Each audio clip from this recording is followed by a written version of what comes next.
Doctor صاحب کیا وجہ ہے اس الیکشن میں یہ اتنا بڑا ایشو کیوں بن گیا لیول پلینگ فیلڈ کا؟ دیکھیے اس سے جو باتیں چل رہی ہیں اس سے تو ہمیں یہی اندازہ ہوتا ہے کہ ہمارے ہاں پولرائزیشن، تقسیم اور عدم اعتماد اتنا بڑھ گیا ہے. وہ اداروں کے ساتھ بھی عدم اعتماد ہے، سیاسی جماعتوں کا آپس میں عدم اعتماد ہے. اس کی وجہ سے یہ صورتحال پیدا ہوئی ہے جو ہمیں یہاں پہ اس وقت نظر آ رہی ہے. یہ ہمارے سیاسی نظام کی کمزوری ہے اور یہ ہمیں یہ بتا رہی ہے کہ ہمارا سیاسی نظام کے جتنے پلیئر ہیں وہ سب کے سب ایک ڈائریکشن میں موو نہیں کرتے، جس کی وجہ سے اس میں نفسا نفسی کی صورتحال ہے. اور نفسا نفسی کی صورتحال میں جس کا جو آتا ہے بول دیتا ہے. جہاں تک پریزیڈنٹ کے لیٹر پہ کرٹیسزم کا سوال پیدا ہوتا ہے، میرے نزدیک وہ درست نہیں ہے. اس لیے کہ جیسا ابھی کہا گیا ہے کہ آئین کے مطابق پریزیڈنٹ کو یہ اختیار ہوتا ہے کہ وہ خط لکھتا ہے، کچھ باتیں جو محسوس کرے وہ پرائم منسٹر کو بتاتا ہے کہ اس طرح ہونا چاہیے. آپ ہسٹری میں جائیں نا، غلام اسحاق خان کے خطوط آپ کو مل جائیں گے. اچھا، وہ اس کے علاوہ فاروق لغاری کے خطوط آپ کو مل جائیں گے ان کے زمانے کے پرائم منسٹر کے لیے. تو یہاں بھی ہے. اور یہ جو سوال کیا تھا کہ جی وہ پی پی پی کا کیوں ذکر نہیں کیا، پی ٹی آئی کا کیوں ذکر کیا پریزیڈنٹ نے، اس لیے کہ پی ٹی آئی والوں نے خط لکھا ہے ان کو. پی پی پی نے بیانات تو دیے ہیں لیکن پی پی پی نے پریزیڈنٹ سے میٹر ٹیک اپ نہیں کیا. اگر کوئی میٹر ٹیک اپ کرے گا تو پریزیڈنٹ خود تو چیف ایگزیکٹو نہیں ہے نا، خود تو وہ آرڈر نہیں دے سکتا پریزیڈنٹ.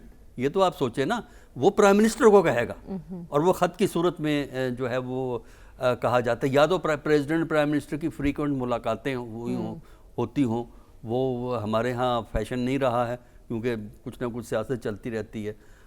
تو اس لیے میرے نزدیک جو بے چینی کا اظہار کیا گیا ہے کہ پریزیڈنٹ نے یہ کر دیا، پریزیڈنٹ نے وہ کر دیا، یہ درست نہیں ہے. کیونکہ اس وقت واقعی شکوک ہیں. دیکھیے پی پی پی جو بات کرتی ہے اس کے بیسس کچھ اور ہے، جو پی ٹی آئی بات کرتی ہے اس کے لیول پلینگ کی شکایت کا بیسس کچھ اور ہے. اور جو پی ایم ایل ایل نے جو باتیں کی ہیں اس کا بیسس کچھ اور ہے. اس کا بیسس تو یہ ہے کہ نواز شریف پہ جو ابھی 2 کیسز موجود ہیں، پابندی کا بھی ایک ڈسپیوٹ ہے، لیگل ہے، ہوئی 5 سال کی تھی یا نااہلی کا جو ایشو ہے، تو وہ یہ چاہتے ہیں کہ یہ جو 2 کیسز میں کنوکشن ہے جو سسپینڈ ہوئی ہوئی ہے، سزا سسپینڈڈ ہے لیکن سسپینڈڈ کا مطلب ختم نہیں ہوئی ہے. وہ چاہتے یہ ہیں کہ سزا بالکل ختم ہو اور جب نومینیشن پیپر فائل ہوں تو اعتراض کوئی نہ ہو. وہ ہے لیول پلینگ فیلڈ. پی پی پی کا کچھ اور ہے، پی ٹی آئی کا کچھ اور ہے. لیکن نہیں، مفادات نہیں، اس وقت حقیقتیں ہیں یہ. دیکھیے پاکستان کی سیاست میں خلفشار ہے. پی پی پی کے کچھ کنسرن ہیں، پی ٹی آئی کی پریشانیاں اور ہیں اور پی ایم ایل این کی پریشانیاں اور ہیں. اسی وجہ سے تو یہ ذمہ داری کیئر ٹیکر گورنمنٹ اور الیکشن کمیشن پہ زیادہ آ جاتی ہے کہ وہ معاملات کو اس طرح چلائے کہ یہ شکایات اگر ختم نہیں ہو سکتی تو کم از کم یہ شکایات کم ہو جائیں تاکہ شور کم ہو. ورنہ یہ شور جیسے الیکشن کی کیمپین سٹارٹ ہوگی آپ یہ دیکھیے گا کہ یہ شور بڑھ جائے گا. تو اس کو ڈیفیوز کرنے کی ضرورت ہے اور ڈیفیوز کے لیے ریسٹرین چاہیے کیئر ٹیکر کی طرف سے بھی اور الیکشن کمیشن کی طرف سے بھی. ٹھیک ہے، تو اس وقت ذمہ داری الیکشن کمیشن اور نگرانوں کی بنتی ہے کہ وہ ایسی آوازیں مزید نہ اٹھنے دیں. ڈاکٹر صاحب آپ کی نظر میں اسد عمر کا یہ فیصلہ کیا ظاہر کرتا ہے؟ کیا پی ٹی آئی کے اندر اب بھی اینٹی اسٹیبلشمنٹ بیانیے کی سوچ موجود ہے؟ دیکھیے جو بھی بیان ہے ان کا الفاظ آگے پیچھے ہو سکتے ہیں لیکن یہ ایک پیٹرن ہے ہماری پولیٹکس کا جو ہمیں نظر آ رہا ہے کہ پی ٹی آئی کے لوگ ایک قسم کا ملتا جلتا سا بیان دے کر پارٹی چھوڑتے ہیں. اسد عمر صاحب نے پہلے لیڈرشپ وہ کیا جنرل سیکرٹری کے عہدے سے غالباً کیا تھے، جو بھی عہدہ تھا انہوں نے وہ عہدہ چھوڑا. غالباً اس سے تسلی نہیں ہو سکی جہاں تسلی کروانی تھی.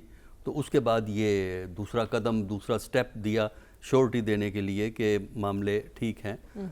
تو اگر تو صرف ان کا ہی بیان ہوتا پھر تو زیادہ معاملہ سیریس ہوتا کہ یہ کیوں ہوا ہے.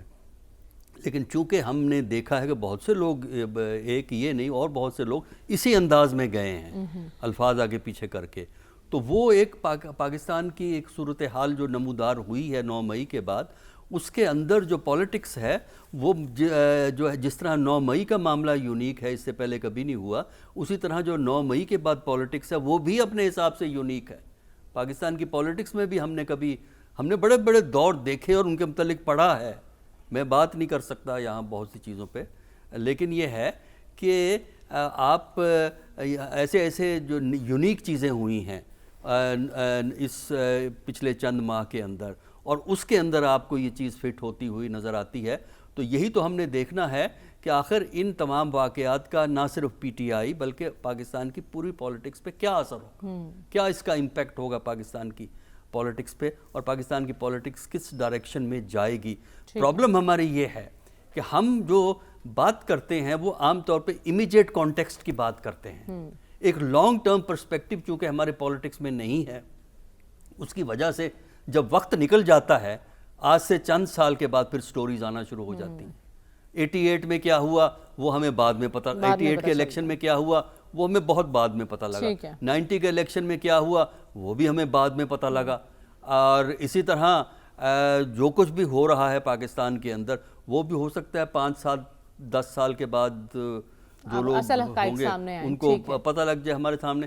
تو ہمیں جو ہے نا یہ دیکھنا ہے کہ اگر جمہوریت کو چلانا ہے تو ٹالرنس کی ضرورت ہے, اور ٹالرنس نہ صرف سیاسی عناصر کی طرف سے ہونی چاہیے, اور اس قسم کی ایکسٹریمسٹ اسٹریٹجیز چاہے وہ کسی پہ اٹیک کرنے کی وہ بھی ایکسٹریمسٹ اسٹریٹجی ہے, یا اداروں کی طرف سے بھی رویہ ماڈریٹ ہونا چاہیے. ڈاکٹر صاحب, عرب ممالک میں اسپیشلی امریکہ مخالف جذبات ابھر رہے ہیں, نفرت بڑھ رہی ہے امریکہ سے متعلق, اور ان کے حکمرانوں کو اس بات کا ادراک ہے. کیا ان تمام تر صورتحال کو سامنے رکھتے ہوئے آج کوئی اعلامیہ جاری ہوگا؟